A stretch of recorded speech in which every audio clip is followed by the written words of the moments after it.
हरे राम राम राम हरे हरे हरे कृष्ण कृष्ण कृष्ण हरे हरे हरे राम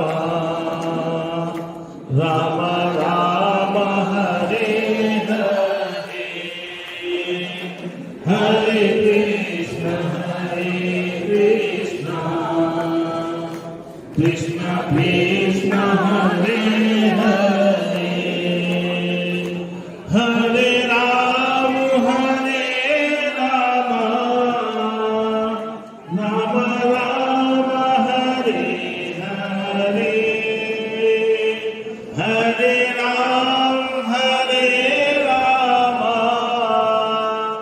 राम राम हरे हरे हरे कृष्ण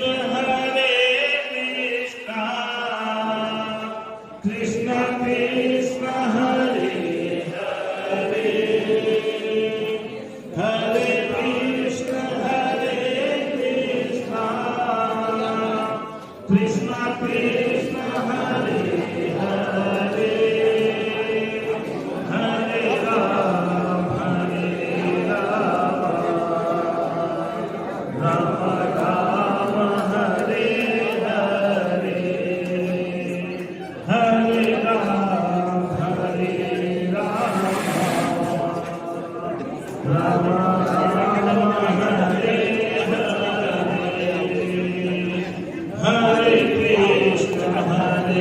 कृष्ण कृष्ण कृष्ण हरे हरे जय जय श्री राम। एक बार सबको हाथ मिला के बोलिएगा जय जय श्री राम, जय जय श्री राम। हरिओम गुप्ता जी से आग्रह किए हुए आए और अपना मंच संचालन प्रारंभ करें। आदरणीय हरिओम जी। समाज के पदाधिकारियों का हिंदू पर्व समन्वय समिति द्वारा स्वागत वंदन अभिनंदन। श्री राम, जय राम, सीताराम, मर्यादा पुरुषोत्तम राम, न जाने कितने नामों से हम भगवान श्री राम को हम याद करते हैं। ऐसे भगवान श्री राम के जन्म उत्सव की तैयारी को लेकर हम सब आज यहाँ पर एकत्रित हुए। 2004 से सुभाष पार्क राम जानकी मंदिर से शुरुआत हुआ है कार्यक्रम। देखते देखते 18 वर्ष पूर्ण हो चुके हैं। हम लोग अब ये संगठन जो हमारा हिंदू पर्व समन्वय समिति है ये बालिग हो गया है। 18 वर्ष इसका पूर्ण हो चुका है। हम लोग 19वें वर्ष इसमें हम लोग प्रवेश कर रहे हैं। बैठक के विधिवत शुभारंभ के लिए मैं सबसे पहले आमंत्रित करता हूं। आज जहां पर आप लोग आज बैठे हुए हैं, इस कार्यक्रम का आयोजन गुजराती समाज द्वारा किया गया। मैं चाहूंगा कि गुजराती समाज में जोरदार तालियों से उनका स्वागत करिए। और सबसे पहले मैं गुजराती समाज के अध्यक्ष आदरणीय कमलेश पटेल जी से आग्रह करता हूं कि मंच में अपना स्थान ग्रहण करें। एक बार जोरदार तालियों से स्वागत कर। मातृ शक्ति के रूप में गुजराती समाज से रसीला बहन ठक्कर जी, मैं चाहूंगा उनका भी जोरदार तालियों से स्वागत करिए। हिंदू पर्व समन्वय समिति के संयोजक आदरणीय लखन के सरवानी से आग्रह वो भी मंच में अपना स्थान ग्रहण करें। जोरदार तालियों से इनका भी स्वागत करिए।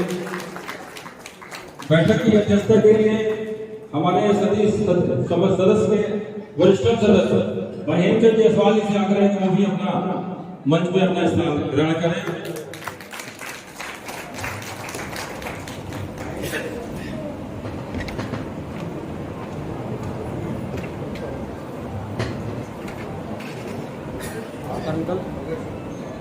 हमारे समिति के सहयोग सदस्य भाई योगेश कामकाज जी भी हमारे पर आ चुके हैं। उनसे भी आग्रह है कि मंच पे अपना स्थान ग्रहण करें। जोरदार तालियों से उनका योगेश जी का स्वागत करिए।